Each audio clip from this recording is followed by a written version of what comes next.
Hello, everybody out there on YouTube. It is everyone's favorite fish keeper, Thomas here. I was going to say day of the week, Saturday. That too. And the video producer, Brian. We're here for another live Q&A, our bi-weekly live Q&A, which means once every 2 weeks. Not twice a week. No, in this context, once every 2 weeks, because that's as much as we can really do this, because it is such a huge experience for us. We can't do it too much. It drives us crazy. So, with that said, how are you, man? I'm sweet. I'm awesome. We just filmed a video right before this. Yes, it's in a completely new format. It was an experience. It was a good one. Good experience. Yeah, I thought it would have gone rougher than it did, but it turns out I think I pulled it off well enough. Yeah, I think so. I trust Brian's feedback, and if he said it was okay, then I was like at the end of it, like, I don't know, Brian. He's like, no, it was good, and I'm like, all right.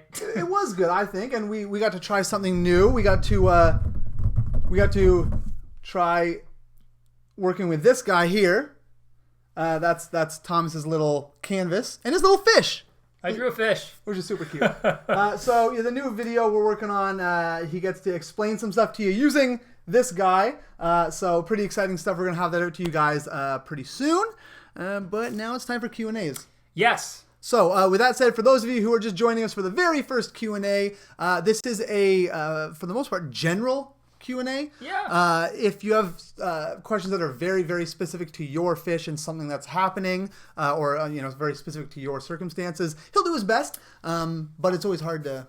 Yeah, I'll field it as best I can. But anytime we're talking about like fish that have illnesses or what's going on with your tank, I can give you potentials. But if it's a serious thing and we need to drill down to what's actually going on, it has to be more of a discourse. There's questions that I'll have that you'll have to answer and vice versa. So we'll drop the support email down there for you if that happens, so that you are able to reach out to our support team and have that necessary discourse so we can get your aquarium on track and fix your fish. Yeah, that's right. So with that said, we'll jump right into the questions. The first one is from someone I think that was here 2 weeks ago, and she showed up kind of late. Wasn't able to get her question answered, so she's like right on time today, one of the first ones. Awesome. So she asks, my goldfish is bumping into everything.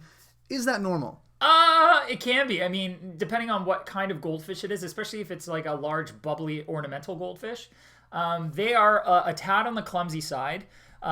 If there's a lot of flow in the aquarium, they have a hard time navigating that flow because they are so bulbous and no longer streamlined and have a lot of fancy finnage that catches a lot of the waves in the water. Essentially creates extra drag and it pushes them around a bit, so that can cause bumping into stuff. For ornamental goldfish like that, I usually recommend tanks with less hard ornaments and stuff in them. Anything in the tank should be rounded and or smooth or soft, so that if they do bump into it, it does not hurt them at all. But yeah, it's relatively normal. If you have a video of it that you want to send to our support team, they could always have a look just to make sure there isn't something weird going on. Yeah, good idea. Okay, next up. Morning! Yay! Yay! Morning, yay! It is. Morning, do I need a filter for my 1.5 gallon Betta tank? It has Anubias plants in it. Thanks. Yes. Always yes. The answer is always yes. Although betas can do okay in small volumes of water, and having a live plant in there may help. Number one, Anubias are one of the slowest growing aquatic plants you can get. That's really great because it makes them easy to keep. It's not as great because they don't uptake nutrients as quickly as a fast growing plant will. So I wouldn't rely on that Anubias to be keeping the water clean necessarily. Also, betas in general just do better in tanks that are at least 2.5 gallons or larger with a small filter or a filter appropriately sized for that aquarium with a lower flow rating. You don't want to be, pouring a bunch of water in there and causing them some discomfort in that, area. So yeah, filter's best. If I'm being perfectly honest, I would go out and get just any 10-gallon starter kit and use that for your Betta. That would be a great volume of water, perfect for it. You can add more plants, make a more naturalistic looking aquarium. It'll have a lot more space. You could even have some inhabitants in with your Betta at that point. Yeah.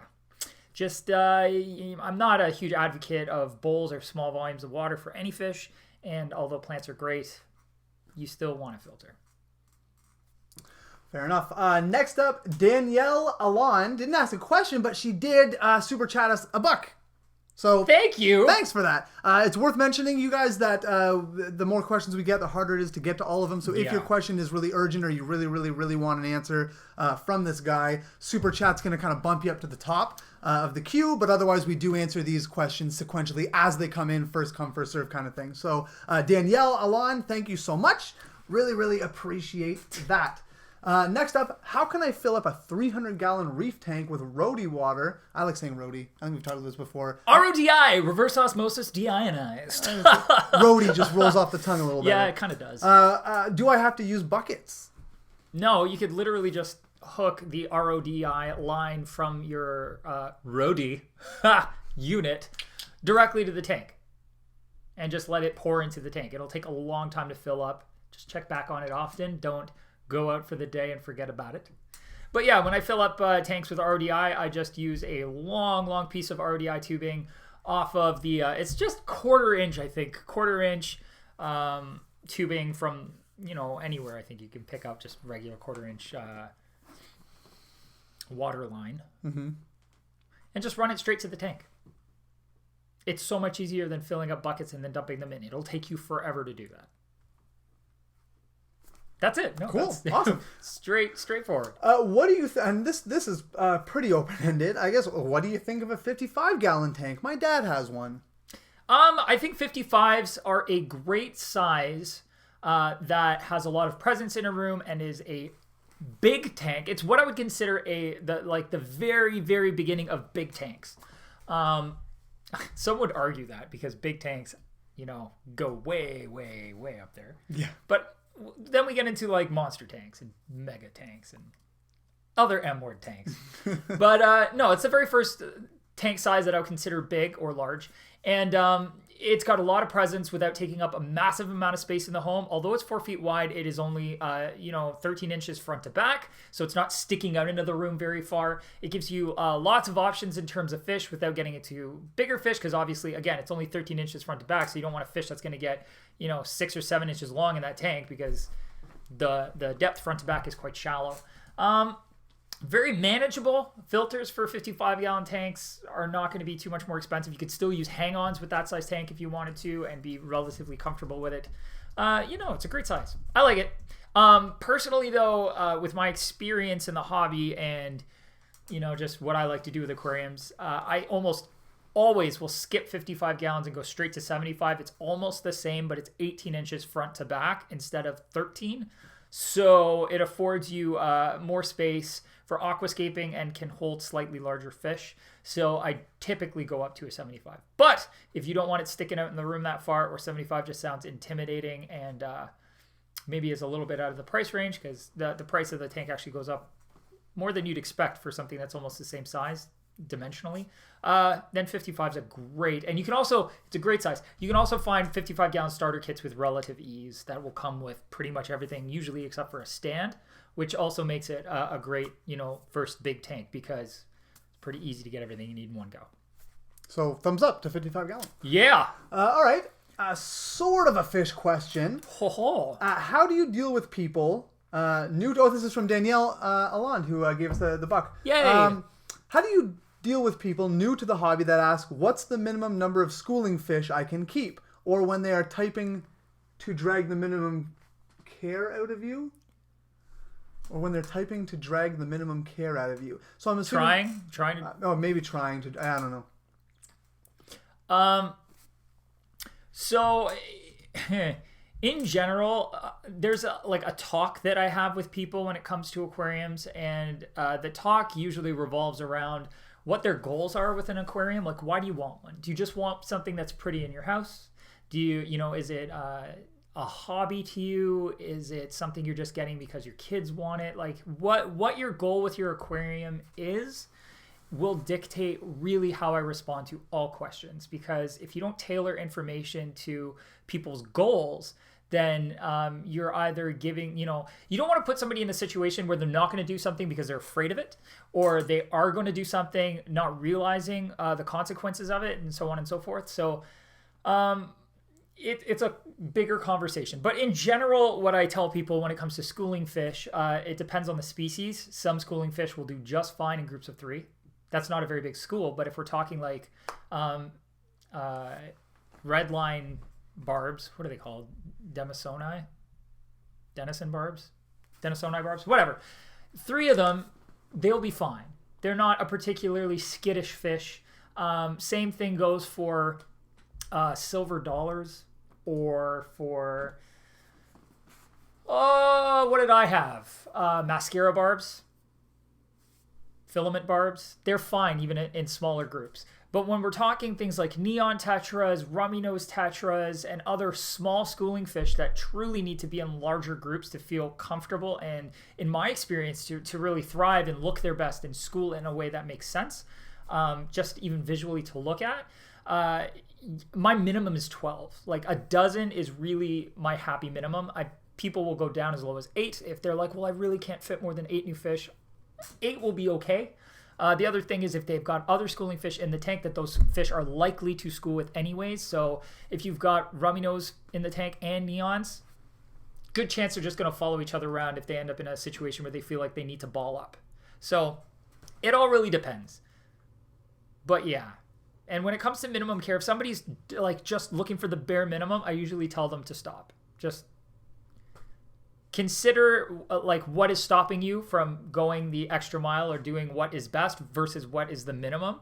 And if it's financial, save up until you can do, what's best. Don't go with what's minimum because you're going to end up wanting to do what's best after, or you're just not going to have the results you want. And then you're just going to end up out of the hobby and it's wasted money anyway. So yeah, I generally push people away from minimum and try to aim for the middle to what's best. Great. That was a long answer. But a good one. Okay. Your boy, just in case here, is bringing up the tacos again, which is something we talked about. We tacoed about it this morning. We did. My wife is, when we do these streams on Saturday mornings, that leaves my wife with my 2 kids, our 2 kids. Brian takes complete possession of the children. Except during this live stream, I just push them on her instead. So she's busy with them. She didn't have time to make tacos today. I was going to run out to a local taco joint? Local taco joint, maybe grab some. Didn't have time because the last video we shot. So unfortunately, I let Thomas and thusly all of you guys down again. Pero mi esposa está ocupada con mis niños. Lo siento. It's okay, Bry Guy. Okay. There's always next time. Yep. 2 weeks from now. We'll see. Fingers crossed. So sorry, just in case, to let you down again. Next up, this is a good one. Which nano tank do you recommend? What? Like what size? Or specifically what tank? Brand, maybe, which tank, yeah. I think it also kind of depends on what some people constitute a nano versus pico. It's a really good question. I'm gonna...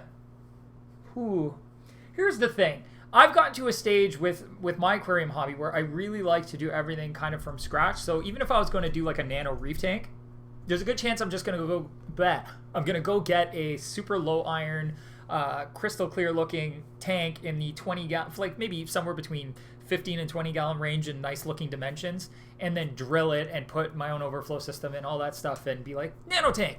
But if you're talking about like an all-in-one system, there's so many options. Innovative Marine makes some pretty decent little tanks. BioCube, that's the one. BioCube from Coral Life's pretty decent. We actually have an awesome little tank from Seapora that I don't even know if it's on the website, but it's a drop-off tank that's acrylic with a built-in filtration in the back, which is pretty awesome. Pretty sure it's Seapora. Pretty sure. So that would definitely fall in the nano tank range and is just really cool. And obviously Fluval makes a whole whackload of really nice small tanks, whether you're looking at their Flex series like this guy behind me. I would still consider this relatively nano, especially if we're talking reef tanks. Or their, what's the one that Josh did? That was the 12 gallon? 12.5, whatever, the Evo. There you go. Evo series. Also decent. Do I have a favorite? Not exactly. It depends on how I'm feeling about, that setup, what dimensions I'm looking for, if I'm going saltwater or freshwater. My goals change depending on what I'm trying to accomplish, and then I just pick the tank that's best for that. Whoa! Yeah, so we have Kevin Flores, who who super chatted us $1. So thanks so much, Kevin. No question that I see there, but if we do run into it, I will be sure to ask it. And Jesse McCabe, he super chatted us $5, and his question, I like this one, is moving to the fish department at work, excited to share the hobby and teach people, but nervous to overwhelm them. What are the best facts to share and how? Layman's terms. That is an awesome question. Mm-hmm. Very cool. Okay, so one thing, I worked in the fish room for a very short period of time because I got distracted very easily by everything I was staring at. And even when I worked in the store in the dry goods department, I was often in the fish room where I wasn't supposed to be, just staring at tanks. I was like, hey, customer person, you want to see something cool? And I would just take them back there and be like, excuse. All right, so when it comes to the fish room, I guess, or anything, and you're dealing with a customer and you're trying to instill passion for them in the hobby, what I would recommend doing in terms of just talking to them in general about things that you love about the hobby and stuff like that is, first you ask them like what they're into, what their level in the hobby is, like are they new, is this their first tank, are you setting up something new, you're just getting fish for an existing tank. Just identify why they're even there, because that'll give you a pretty decent idea of where they are, whether or not they even feel like talking that day. And it gives you a really good starting point for kind of figuring out what topic to go to. So, for instance, if somebody's there and they're like, oh, this is my first tank, I'm just picking up some fish. It's I wanted to do a planted tank and I wasn't sure what to get. You can take them right to like the small fish department, touchers, whatever, and be like, let me show you some cool stuff that we got. Maybe it'll help inspire you. That is one of the best things you can do. Your goal really, above and beyond trying to sell things to people, because especially when we're dealing with pets, I hate the idea of selling things to people. I don't want to sell you an animal. I want to inspire you to kind of go with a pet or pick a pet that really speaks to you, that you're going to be really motivated to take care of and that feels comfortable to you. So, show them a bunch of things. Give them little factoids about those fish. Focus on kind of beauty first. See what's kind of grabbing their attention, and then talk about what their goals are and what their tank is. And that's a great way just to get people really excited about, the hobby and about picking fish for their tank. People ask all the time on this live chat, what fish should I get for my tank? I wish I was at the store because I could just walk them around and show them all the kinds of, fish that are there. And what fish can't you get for your tank? Yeah, and kind of get a feel for what inspires them, because I don't want to sit here on the internet and just be like, get these fish. That's it. Because that's like the least fun thing in this whole situation, is the least fun. I've always found it was the best to just walk through the store and look at all the fish and think of all the potential possibilities and grab an employee and talk to them about all the different things that are there. What might work for my tank, what might not. I really like this fish. I really like this fish. Is there something similar that would work for my tank? It's such a great experience, and it can be so much fun. I would avoid overwhelming them with talking about parameters and stuff right off the get-go. It's so much better to get a feel for what they're interested in and then help teach them or tell them what the requirements are for those things. You'll have a hard time with anybody who walks into the marine section and is buying a 20-gallon starter kit for a freshwater tank and goes, oh, can I keep these? And then you're going to have to be like, no. That's always kind of dreary. Yeah. But then you take them to the African cichlid section and say, well, if you get a larger tank, or if you want to get shell dwellers, or if you want to get like lamp lulupi or some other species of small, there's so much. You've got this. It's a lot of fun. Just geek out. That's it. Geek out and help inspire. Yeah. Good answer. That was nice. It could be like an all-day conversation. It was heartwarming for me. Okay, next up, Ali Patton gave us $2 to say Thomas needs tacos. I like you. Yeah. For many reasons. Ah! Yeah, okay, so yes, tacos are upcoming. I do promise at some point. Now you know what it's like. Yeah, I do. It's not nice. I feel like nothing at all. I feel like a terrible person, yeah. Yeah, no. All right. You don't know what it's like. What's up? Old Shabunkin. Oh! Chases new, both males. Should I worry? Only if it doesn't end in the next few days, and or if the fish are showing signs of distress or physical wear. Damage, yeah. Yeah, if you're starting to get ripped fins or missing scales and stuff like that, it could be a problem. They may give up and just deal with it at some point. Are these the only two fish in the tank? that could be a reason. Sometimes it's best to kind of like offset aggression by having, more than 2 individuals. That way they're not just picking on each other. There's somebody else in the mix who might help deflect a little bit of that aggression. Yeah. If you want to, you can kind of give us more information regarding the situation to the support team, and we can kind of figure it out with you. Yeah. Or you could drop it in here, and if we get to it in time, I'll try to answer further. Mm-hmm. All right, next up, Yeah Crazy super chatted us $5, said for a nano tank, thank you so much, by the way. That's awesome. For a nano tank with filter compartment, can you diffuse CO2 in the back efficiency, or better to use typical setup?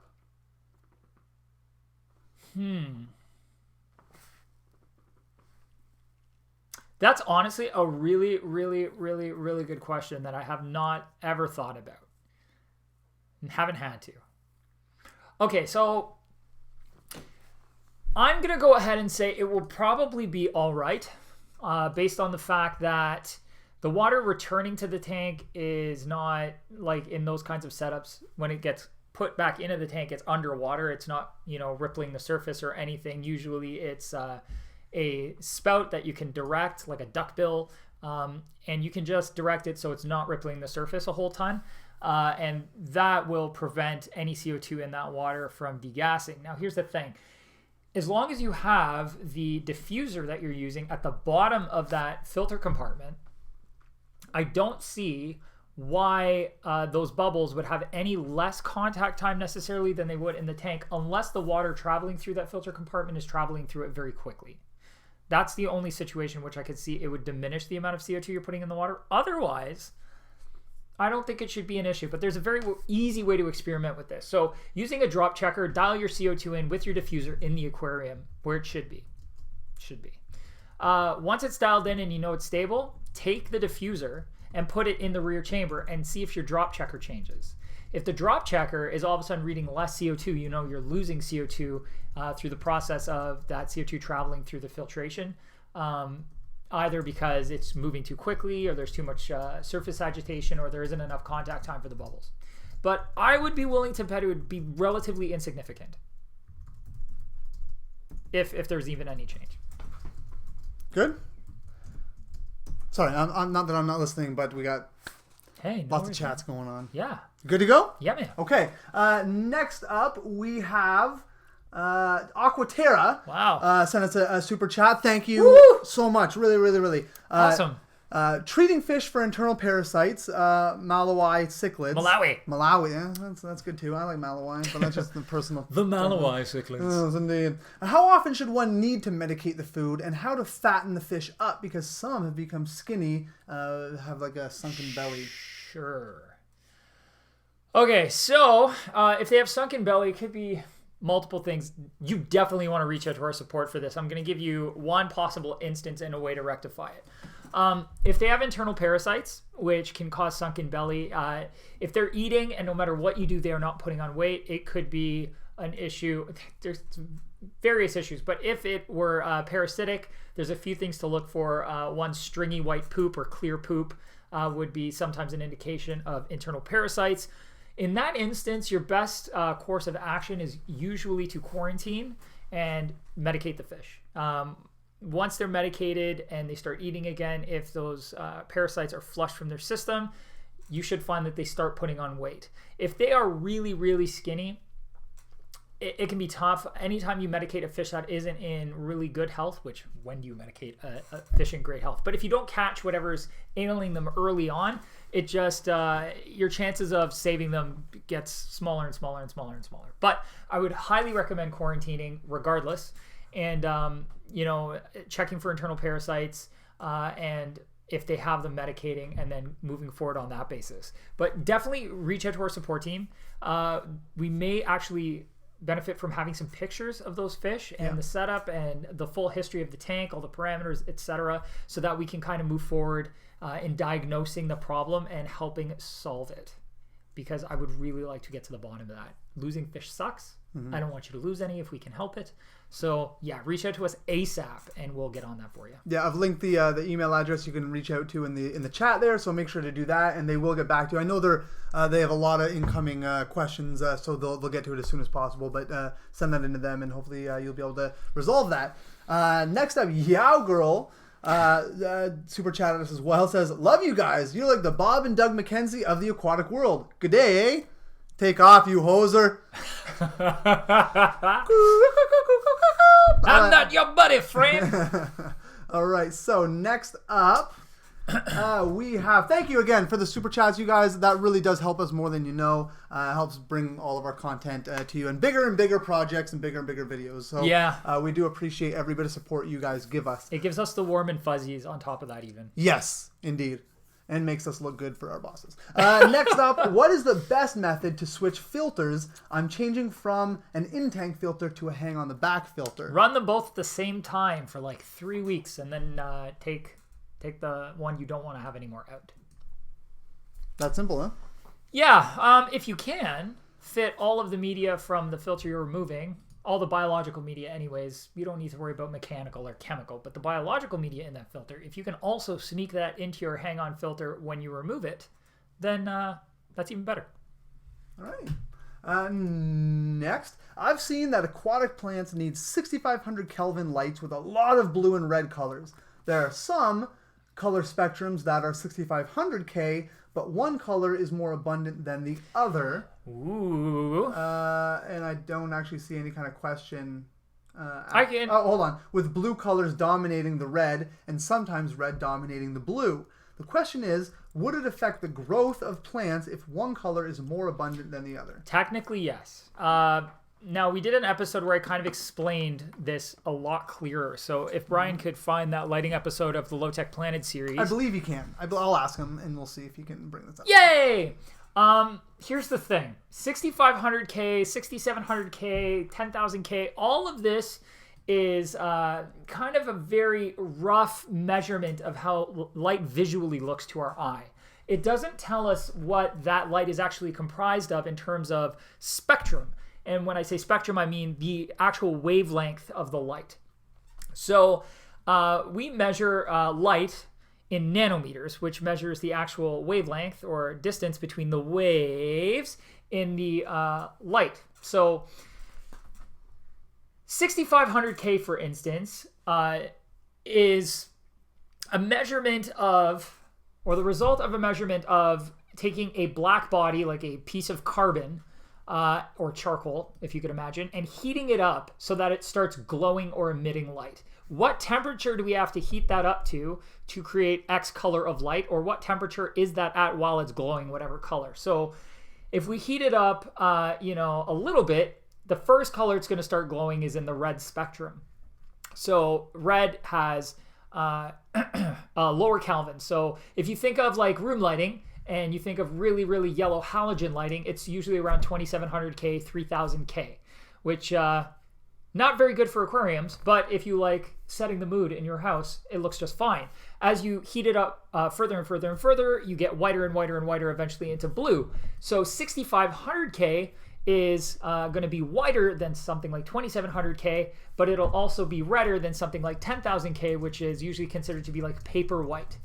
If you go above 10,000K to 20,000, you get even more blue. So because this is just a way that, or Kelvin is just measuring a way light is perceived by our eyes and not necessarily what that light is comprised of, it's pretty useless in determining exactly how efficient a light is going to be at growing plants, or, what parts of that spectrum of light are going to affect plants in what way. So red light is really important for photosynthesis, especially when we're talking about plants and blooming. So if you want your plants to grow flowers or fruit or anything like that, the red light becomes extremely important. It's responsible for blooming and for fast,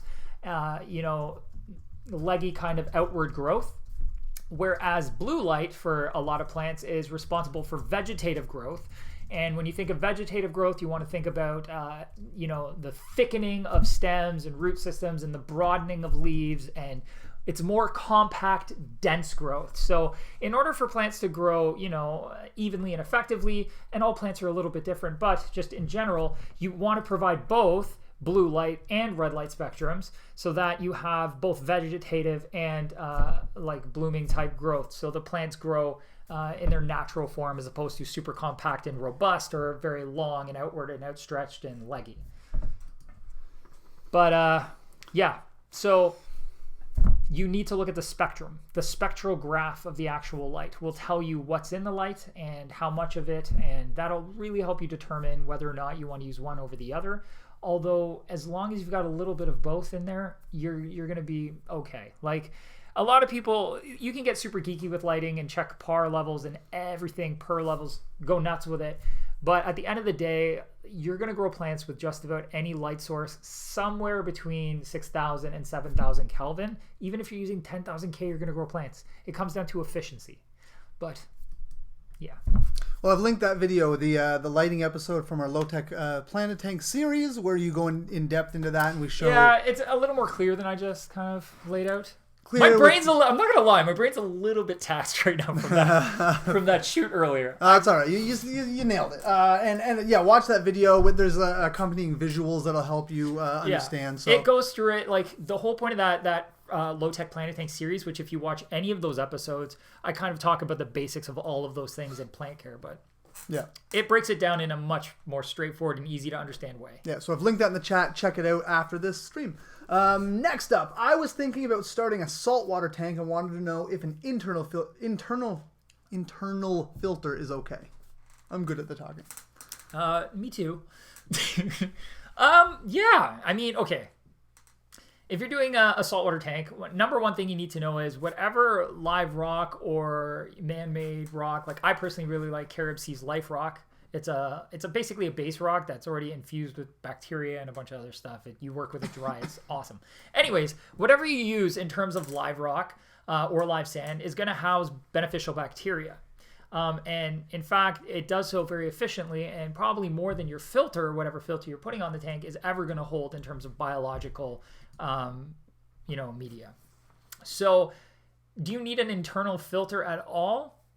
Probably not, but if you're going to use a filter to help remove any sort of mechanical waste, so particulate matter in the tank, or chemical, so if you want to run something like ChemiPure Elite or Purigen in there as well to help remove some stuff, internal is going to be just fine as long as you can put those things in there. But if you're worried about biological, you could literally just put some water flow in there, like in terms of waymakers or power heads, in conjunction with a good light, or a hang-on protein skimmer, which would be more important than a filter in that situation, in my opinion, and you'll be doing just fine. So if your concern's biological, you just need water movement in the tank as long as you have a decent amount of like live rock or whatever in there. You don't really need an internal filter or a hang-on filter or a canister filter or a sump filter. But they do have a lot of benefits because you can add other things to the tank without it being just sitting in the tank and force water through them. So Purigen, mechanical media, other chemical medias, etc. Hopefully that answers it for you. Yeah, it's technically fine. Sweet. Red Raven with a super chat. Thanks a lot, Red Raven. Yay! Sounds like a superhero. Yeah, even the little logo is pretty decent. Look legit on a chest decal or something. Red Raven, away! I love it. Help us, Red Raven! All my plants were nice last year, but this year they all died. Yuck. I bought a new one recently, but it's starting to wither and melt away. Roots look good. I am using fluorite dark substrate. Thanks. So I guess maybe Red Raven is looking just for maybe a little... Some support from a sidekick. Yeah. Honestly, without some more information, it is really hard to discern what's going on. How fast are they melting? Is it taking time? Is it one leaf at a time? Is it, the leaves start out with yellow tips and then those die and then the rest of the leaf dies? Are the leaves developing holes? Are they just like kind of going dark and rotting away all at once? Are they going clear first? It's not nearly as straightforward as I would like it to be.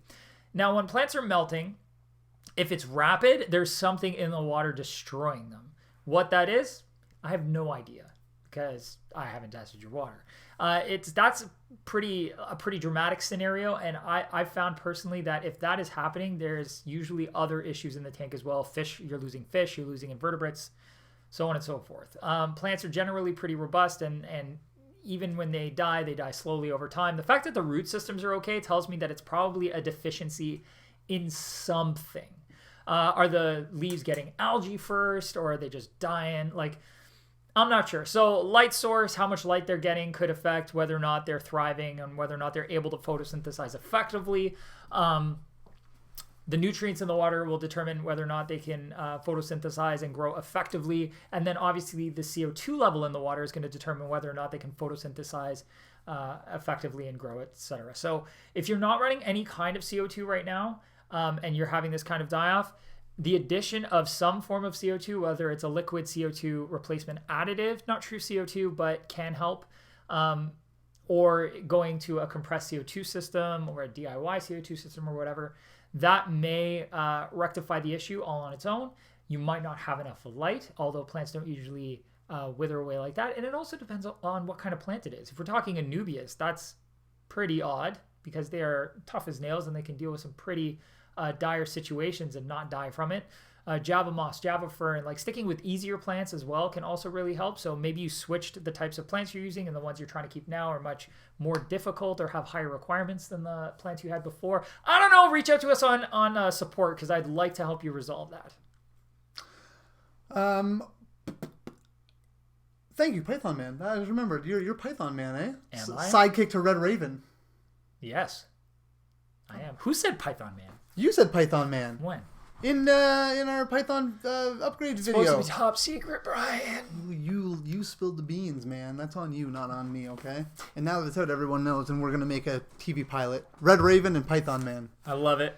Planaria in a shrimp tank. Any way to remove without chemicals? Is a tough one unless you can find a fish that's going to specifically prey on the planaria. Very difficult. I don't have a direct solution for you. It's tough. Our support team might know. Okay, yeah. Our support team's comprised of, like, we all have expertise in kind of different areas, and we all have a lot of knowledge. Just we kind of pool it together, and we answer questions that way. But yeah, I don't know what's going to eat planaria in a freshwater tank that's not going to bother your shrimp. And definitely you don't want to use chemicals. I can't think of a chemical that won't also affect shrimp.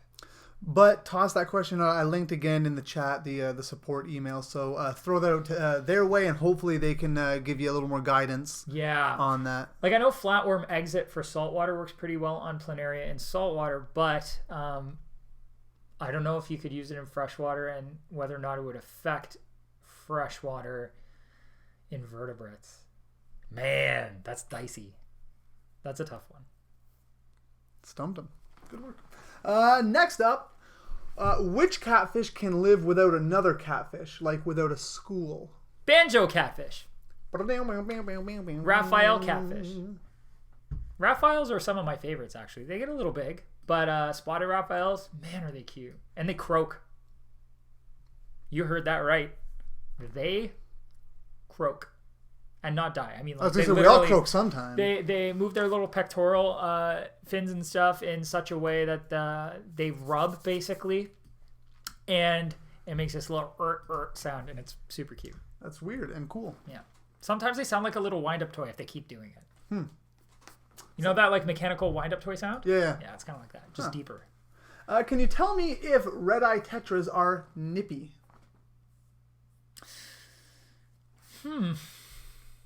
I can tell you who is. It's because it's cold in here, Brian.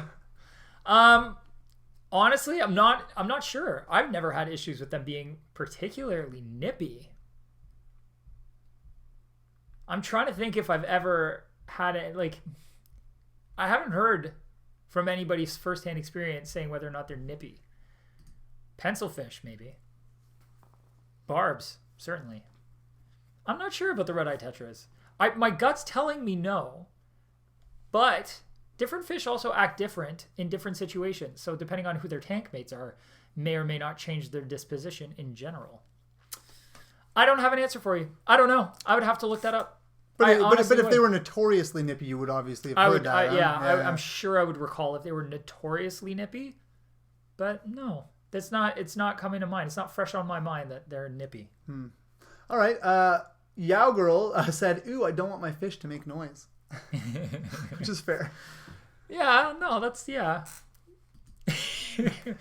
Next one, and this is again one that I think we're gonna have to start shying away from answering because we've answered it so many times, and there's really not a definitive answer. Is the whole idea of stocking ideas, like what should I stock for a? Yeah. I think we're gonna have to start shying away from these kinds because it is so subjective. Yeah. And like you say, go to your store, walk around, and see what catches your eye, and plan around that versus having someone else tell you what. So maybe a 125-gallon tank.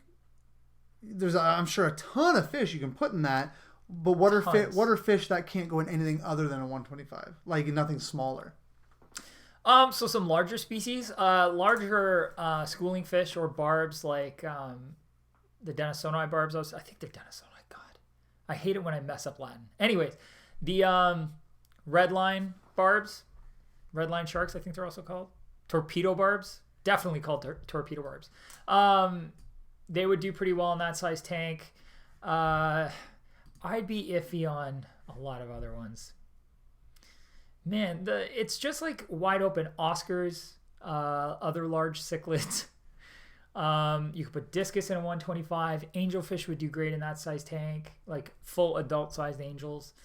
Same with discus. They would be fine.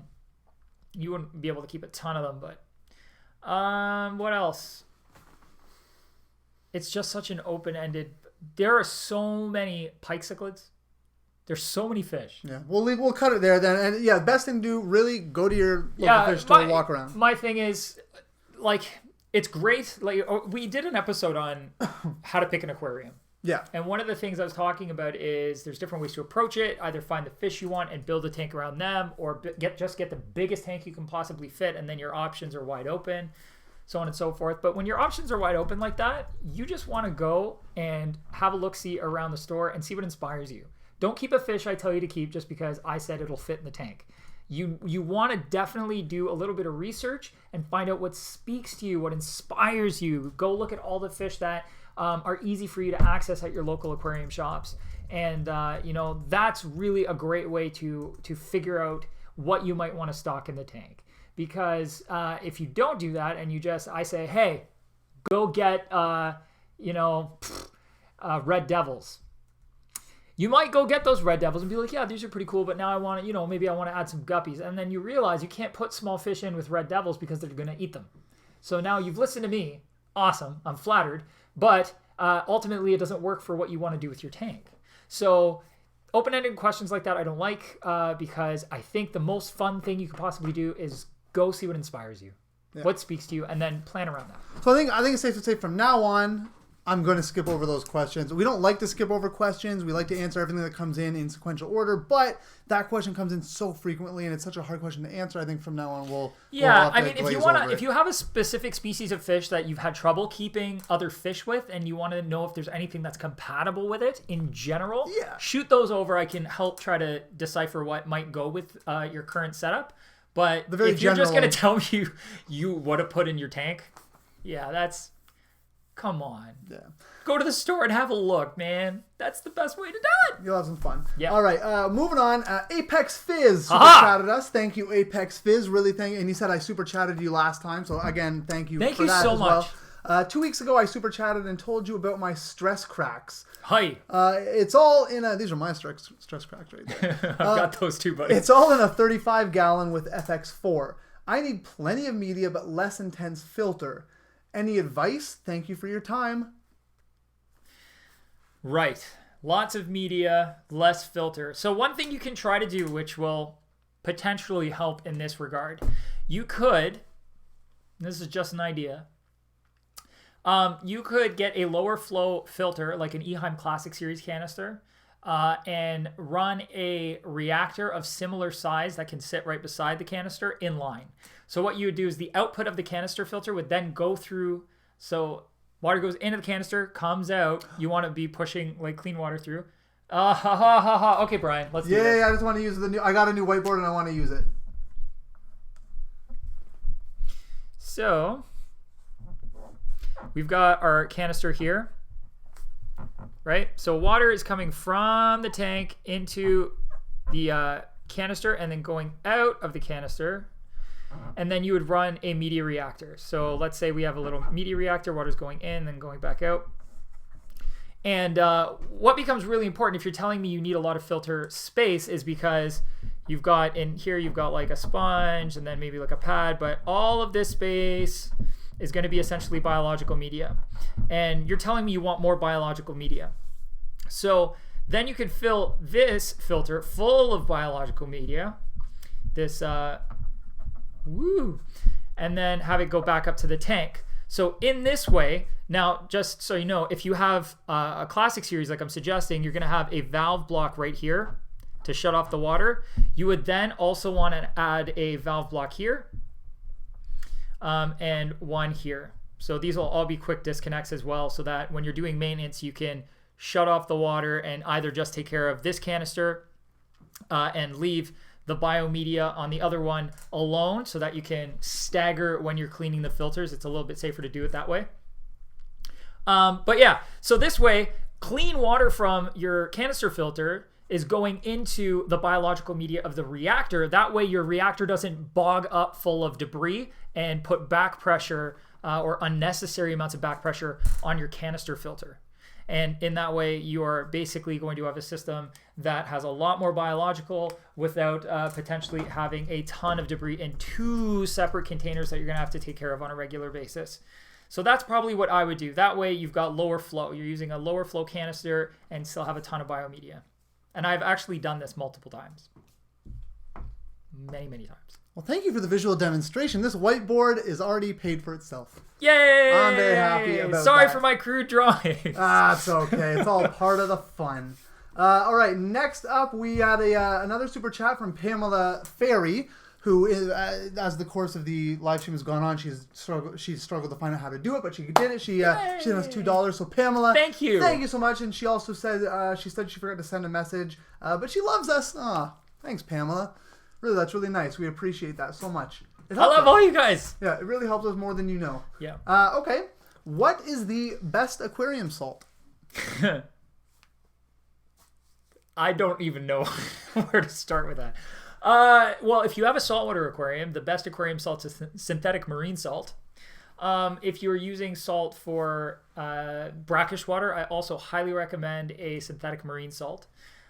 If you are using it as a, I don't want to call it a medication because it's really not, but if you want to use it in that kind of regard, maybe you have a sick fish or you're trying to get your fish to have a better slime coat or to help with osmosis with their bodies for a period of time because you're treating them for something. Any aquarium salt that is aquarium grade aquarium salt is going to be essentially the same. API, knock yourself out. Okay. But yeah, cool. It's all basically the same stuff. I don't often use aquarium salt. But unless it's a marine tank or brackish water, I almost exclusively don't use aquarium salt. Not to say there isn't reasons to use it. I just don't keep species generally that would benefit from me adding the salt to the water, so I just don't. How many elephant noses are suitable for a 75-gallon tank? I'm not even going to guess that. I don't know. I straight up don't know. I don't want to guess. I can't remember the adult size of an elephant nose. And I know they're a decent sized fish. If anyone knows, chat to us. I don't want to mislead you there, and I'm not about to whip out my phone and look that up. That's fair. Hi Thomas, it's me again from Indonesia. This is Alvin. Hey! Been loving the streams and decided to dedicate time to watch you live. Thank you, Alvin. Thank you. Really appreciate that. Have you ever considered breeding shrimps that require salt water at larvae stage? No, because trying to feed shrimp larvae sucks. And it's hard to feed something that basically is plankton, other plankton.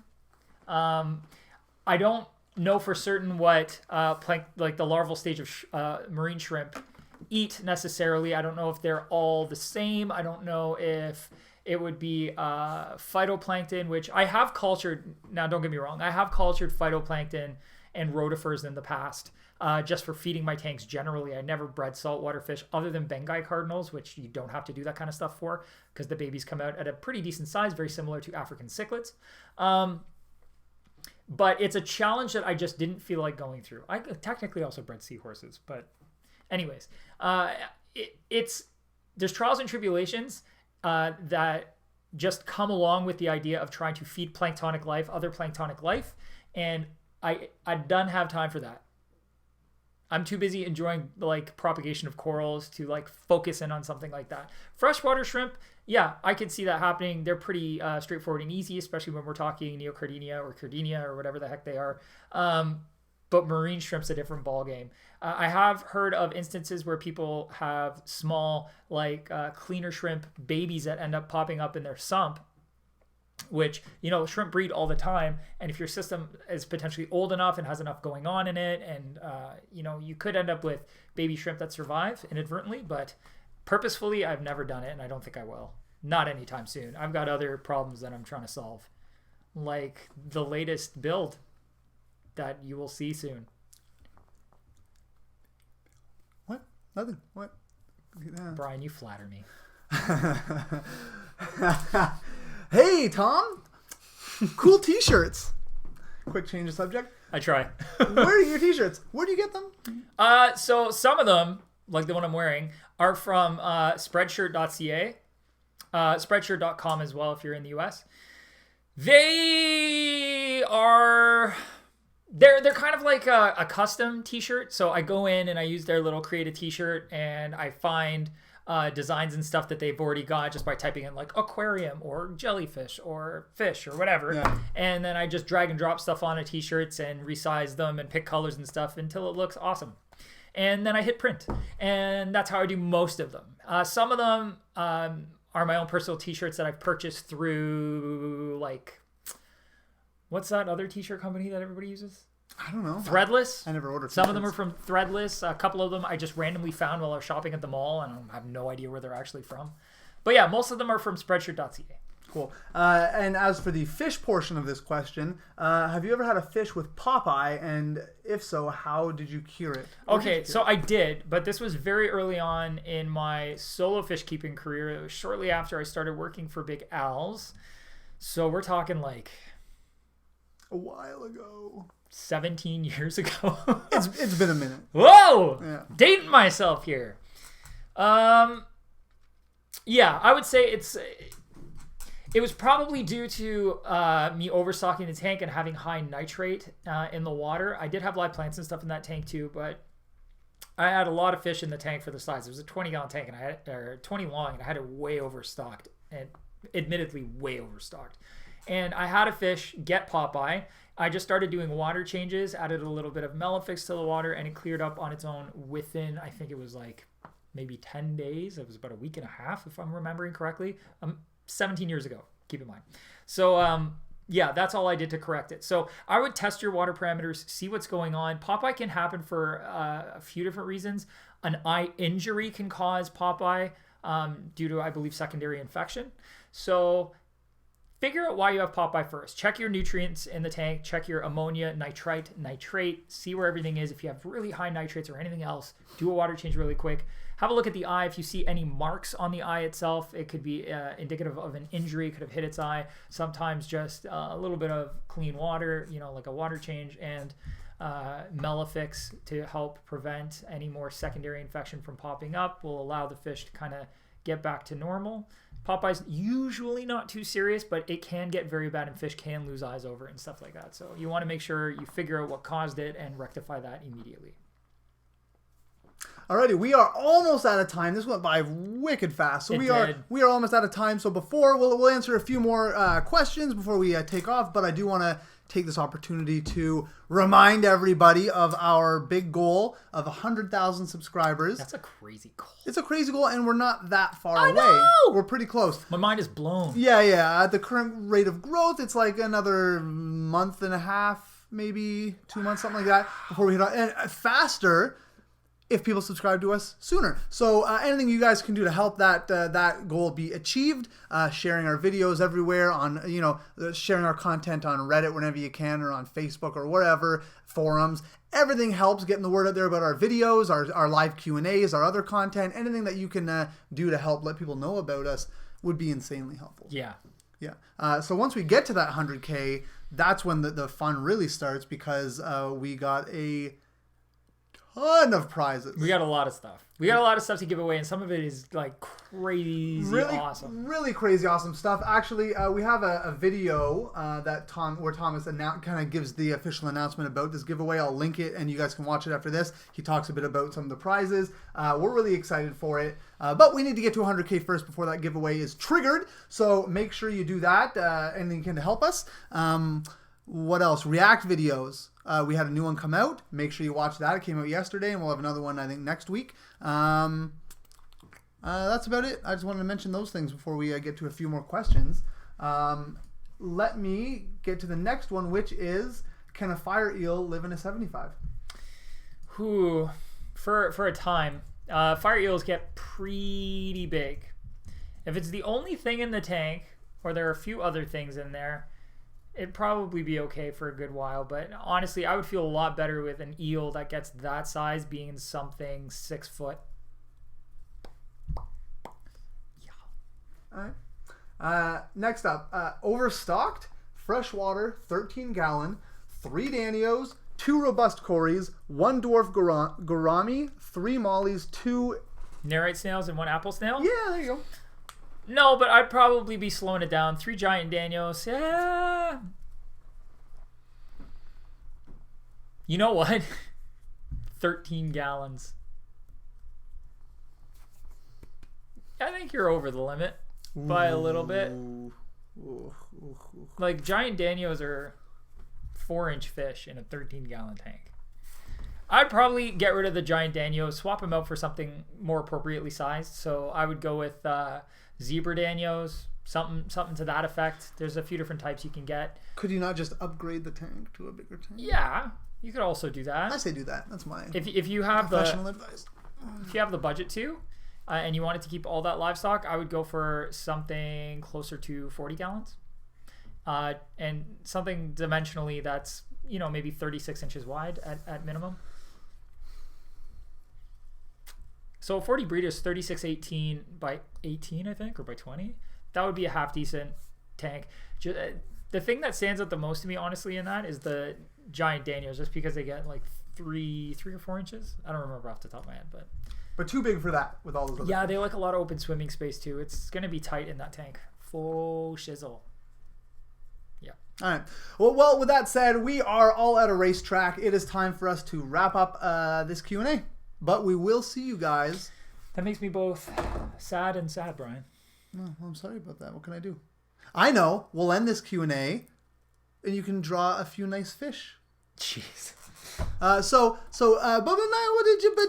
we'll leave them with that. We'll leave them with a nice little. Yeah, sure. Yeah. So with that said, guys, thank you so much for everything. To everyone who super chatted us today, I really appreciate that support that you guys give us. But everyone just showing up and asking your questions anyway, we really, really appreciate it. Every time we do this, we're blown away by you guys. Yeah, so. It's a lot of fun. I find it just remarkable how much you guys enjoy this. It's a blast for me, and Brian and I really enjoy kind of just hanging out here with you. So thanks for coming, and keep doing it so we can keep doing this. Yeah, we really appreciate it every single time. We look forward to it. To next time, make sure you guys show up right at 11 a.m. Eastern Standard Time with your questions, because that's the best chance you'll have, other than Super Chat, of actually getting it answered. 100%. Yeah, with all that said, I got nothing left. How about you? Just gotta keep on tanking.